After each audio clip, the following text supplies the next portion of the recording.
what we're going to do now, I'm going to give you the theory of a thing I call becoming iconic.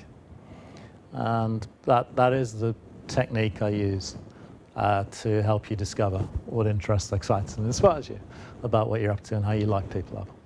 I'm going to apply particularly to pitching today, but you can apply pretty much to anything you're up to once you got it. So here we are, becoming iconic. I always describe it as the most powerful tool I've got in my bag. So it is the foundation to every piece of work I do. Whether I do that for a company I'm running, like Garlik, or for people I'm helping. It's a foundation of high performance, which is what I regard everything I do is about. And high performance is, broadly speaking, about generating at least periods during which breakthrough results are achieved with breathtaking speed and ease. That's what high performance is about. Mostly I apply it to growth. That's mostly what I apply it to. Revenue growth, growth in a new business, launching and creating a new business. But you can apply it to pretty much anything: customer insight, innovation, even cost cutting if you really want to. Although 9 times out of 10, growth's a better option in my view, once you got a company stabilized. So it's a fundamental foundation for literally everything. Every workshop I do, I put a dose of this into. As those guys who came onto the KPI One Day event on Perfect Pitch will know, there's a little dose of this in there. But if I have a chance, then I give it the 3 hours I'm going to give it today, because I know that makes just such a massive difference. It elevates literally everything else. Okay. Where did this come from? I think if I look back at it, been doing this intuitively in every business I've been involved in. But it's only in the last 10 years that really I was able to understand for myself what it really meant and put a structure around it and a process around it that meant I'm able to explain it to other people and let other people use it rather than just relying on it will only work if I'm there. And it started really in 2000, and that's Egg, which you'll know about. And it started when Egg IPO'd. So at the IPO of Egg, in fact the day after the IPO, in the commentary in the press, was one particular press comment saying, well, they floated it for 1.3 billion, that's not a bad result, 2 years after launch. And it's not made a profit yet, and nobody knows whether it will or how successful this is really going to be in the longer term.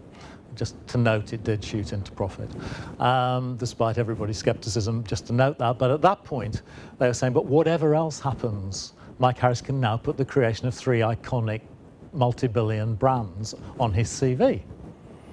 And I thought, wow, that's nice. I wonder what an iconic brand is and how I managed to create 3 of them. I was like, that cannot have been by accident, not 3 in a row. I must have been doing something. So it was at that point I started to think, what does iconic mean? How do you create something that's iconic? And in the last 10 years, I've kind of been working on that. And what's really exciting for me is over the last 3 years, I've started to apply it not only to businesses I've been involved in myself, but also and fairly large businesses with large marketing budgets, but also to small businesses where you've just got 1-person businesses or 2-person businesses or 4-person businesses, where you would think something like an iconic brand didn't really apply. Well, it really does. That's very exciting. It applies everywhere.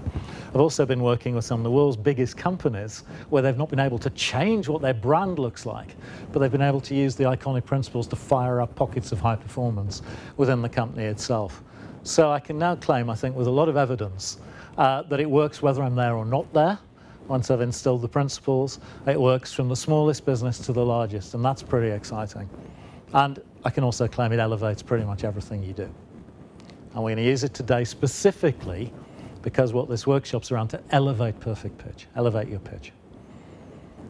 Okay, so that was Egg. Just to remind you of the other two iconic brands were Firstdirect, which was launched in 1989. There's me, young and slim, of blessed memory. The second iconic brand was Mercury, which was a competitor to BT in the 1980s and the 1990s. All that exists of it now is the Mercury Music Prize, which was created in 1992. now sponsored by Barclaycard. But at its peak, the Mercury brand was literally everywhere. Look, it was all over the place. You might remember the Mercury balloon, the Harry Enfield adverts, which helped us get attention, Mercury phone boxes, the Mercury blue button on phones. And of course, you see the bottom right-hand corner, Richard Branson, who, this is very ironic, in 1993, so we'd been helping Virgin a lot with their battle with BA, because Mercury had been in a life or death battle with BT.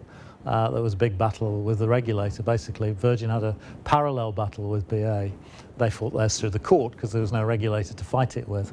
But they had no resources, and they used our legal team a lot for advice there. And to thank us for that, Richard Branson appeared in quite a few Mercury ads, which got me into a bit of trouble with BA, who were Mercury's biggest customer at the time, but there you are. That's life sometimes. But Branson ironically said, one day I hope Virgin can be as successful as Mercury. It's quite ironic when you think about it. But Mercury was a big, iconic, successful brand in those periods. And the brand went off, split up and shot off into multiple different directions. Mercury 1-to-1 sold to T-Mobile for $10 billion, not a bad result there for the shareholders, I think. They got half of that because they only own 50% of it. And the Mercury consumer business and small business, which eventually ended up with, guess who, Virgin, interestingly enough, and that got the shareholders £2.5 billion. So shareholders, not a bad result. It's a pity they wasted it all, but there you are. They blew the entire lot on some dream of internet in America, but there you go. I'd long gone by then, nothing to do with me. Not him, he'd gone too. So they were the brands. So what's iconic then?